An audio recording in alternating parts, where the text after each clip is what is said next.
Hi viewers, I hope you will be in a good health. दोस्तों, आज का topic जो मैंने सिलेक्ट किया बहुत इन्फॉर्मेटिव है। तकरीबन हर घर में ये मसला लाजमी होता है। आज का टॉपिक जो मैंने सिलेक्ट किया वो है इन्फेंटाइल कॉन्स्टिपेशन, बच्चों की कॉन्स्टिपेशन, जो कि तकरीबन हर घर में ये लाजमी मसला पेश आता है। और बच्चे के साथ साथ ख़ास तौर पर पेरेंट्स, उनके लिए तो ये हेडेक बन जाता है ना कि क्या किया जाए। मुख्तलिफ़ किस्म के टोटके यूज़ किए जाते हैं, मुख्तलिफ़ किस्म की मेडिसिन यूज़ की जाती है, मुख्तलिफ़ किस्म के तरीक़ेकार यूज़ किए जाते हैं कि बच्चे की कॉन्स्टिपेशन दूर हो जाए। अच्छा दोस्तों, ये कॉन्स्टिपेशन का मसला आसानी दूर हो सकता है अगर हम according to symptoms homeopathic medicine को यूज़ करें। तो दोस्तों, चुटकियों में ये मसला हल हो सकता है। इसके साथ साथ हमें थोड़ा सा डाइट का प्लान, क्योंकि अब बच्चों से रिलेटेड है, बच्चे तो ब्रेस्ट फीडिंग पे होते हैं, तो इसके लिए क्या है, माँ को अपनी डाइट का प्लान थोड़ा सा चेंज करना पड़ता है और ऐसी ग़िज़ा खानी पड़ती है जो कि इजीली डाइजेस्ट हो सके। अच्छा दोस्तों, यहाँ पर मैं एक बात आपको बता सकूं कि जो इन्फेंटाइल होते हैं या बच्चे होते हैं, छोटे छोटी उम्र के बच्चे जो होते हैं, ये पूरे 24 घंटे के अंदर 3 से 6 मरतबा तक स्टूल पास कर सकते हैं।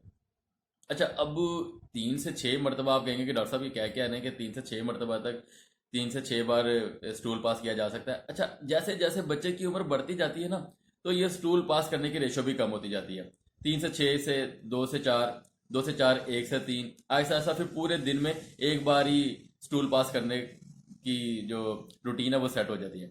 अब शुरू शुरू में जो बच्चा होता है वो इतनी बार 3 से 6 बार अगर स्टूल पास कर रहा है तो इसको हम डायरिया या लूज मोशन में नहीं काउंट करेंगे। ये बच्चे की रूटीन है। जैसे जैसे बच्चा थोड़ा थोड़ा ऐसा सा बड़ा होता जाएगा तो ये रूटीन भी चेंज होती जाएगी। अच्छा, अब यहाँ पर मैं कॉन्स्टिपेशन की बात करने की तरफ आ रहा हूँ, जो छोटा सा टॉपिक है लेकिन है इन्फॉर्मेटिव।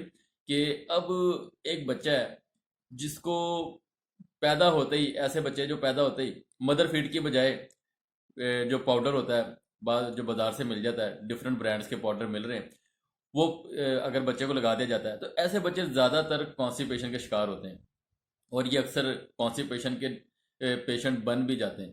तो कोशिश यही करनी चाहिए कि एक बच्चा है जब वो पैदा हुआ है तो उसको मदर फीड ही दिया जाए, क्योंकि इसका नेवल बदल कोई भी नहीं है।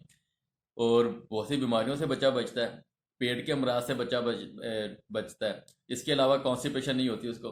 खैर, ये तो एक अलग से टॉपिक है कि इसके क्या फ़वायदे हैं और क्या नुकसान हैं, लेकिन मदर फीड का कोई नेबल बदल नहीं है। तो अब ऐसे बच्चे जिन्होंने मदर फीड नहीं किया, पैदा हुए हैं और डब्बे के दूध पे, ड्राई पाउडर पे लग गए, तो वो कॉन्स्टिपेशन का लाजमी शिकार हो जाते हैं। अब पेरेंट्स के इसका क्या हाल है, कौन सी मेडिसिन दी जाए, कैसे मेडिसिन दी जाए, अब बार बार मेडिसिन दी जाए, क्योंकि बच्चे ने तो दूध तो पीना ही पीना। तो इसका एक ही हल है कि ड्राई पाउडर को छोड़कर मदर फीड की तरफ आया जाए।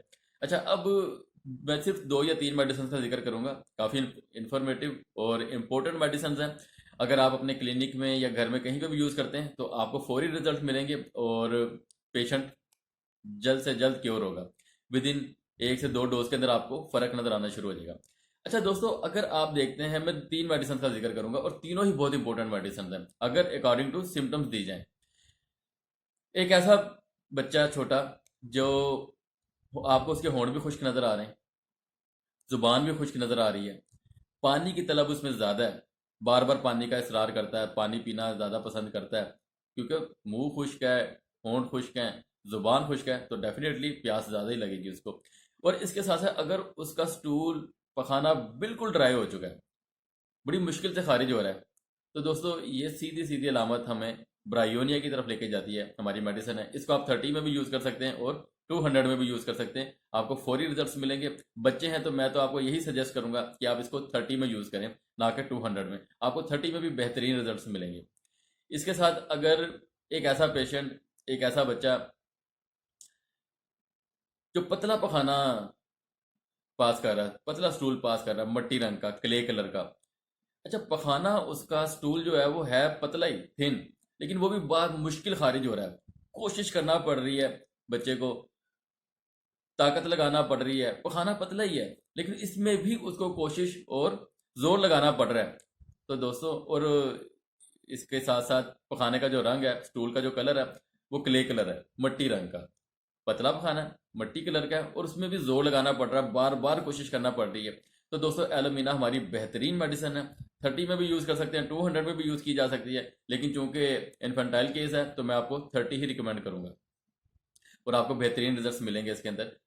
सुबह दोपहर शाम 2-2 बूंद आप बच्चे को यूज़ करवाएं तो आपको अगले ही दिन तक काफ़ी बेहतरीन रिजल्ट्स मिल जाएंगे। 1 से 2 दिन आपने मैक्सिमम 3 डेज आपने मेडिसिन यूज़ करनी है, उसके बाद मेडिसिन बंद कर जानी है, आपको पेशेंट क्योर हो जाएगा।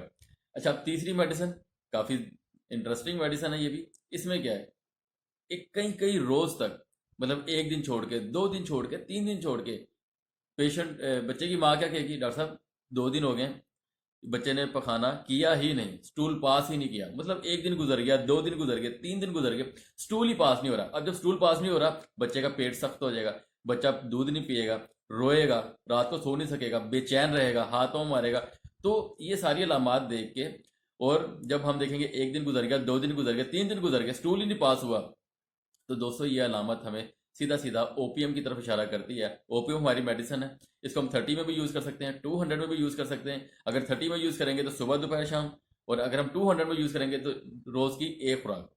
तो दोस्तों अब मसला हल हो जाएगा। कॉन्स्टिपेशन किसी भी किस्म की हो, ज़िद्दी किस्म की हो, कई कई बार कई कई दिन अगर पखाना पास नहीं किया हुआ, स्टूल पास नहीं किया हुआ, तो ओपीएम 30 में भी 200 में भी यूज़ की जा सकती है। आपको फौरी नतीजे मिलेंगे और बच्चा अपनी नॉर्मल रूटीन पर भी आ जाएगा।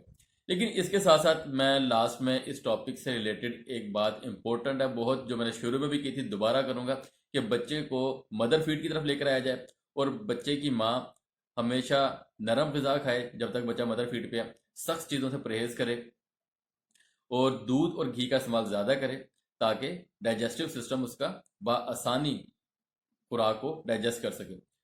दोस्तों टॉपिक काफ़ी इन्फॉर्मेटिव है, काफ़ी इन्फॉर्मेशन है इसके अंदर, और तकरीबन ये हर घर का एक मसला है, हर घर की परेशानी है, बच्चे हर घर में होते हैं और ये मसला पेश आ सकता है। तो दोस्तों इन मेडिसिन को लाजमी इस्तेमाल करें। अगर मामलात या मर्ज ज़्यादा पेचीदा है तो दोस्तों खुद से बेहतर है किसी करीबी डॉक्टर या होम्योपैथिक डॉक्टर से लाजमी रुजू करें। टॉपिक और वीडियो अगर अच्छी लगी है तो दोस्तों लाइक करिएगा, सब्सक्राइब भी करिएगा चैनल को, और ज़्यादा से ज़्यादा शेयर भी करिएगा। मिलते हैं अगली वीडियो में नेक्स्ट टॉपिक के साथ। और हाँ, कमेंट लाजमी करिएगा क्योंकि कमेंट बहुत इंपॉर्टेंट है आपके। और अगर किसी और टॉपिक पर भी वीडियो बनवाना चाहते हैं तो कमेंट आपके लिए, कमेंट सेक्शन आपके लिए, तो उसमें अपनी राय का इजहार कीजिएगा। मिलते हैं अगली वीडियो में। अल्लाह हाफ़िज़।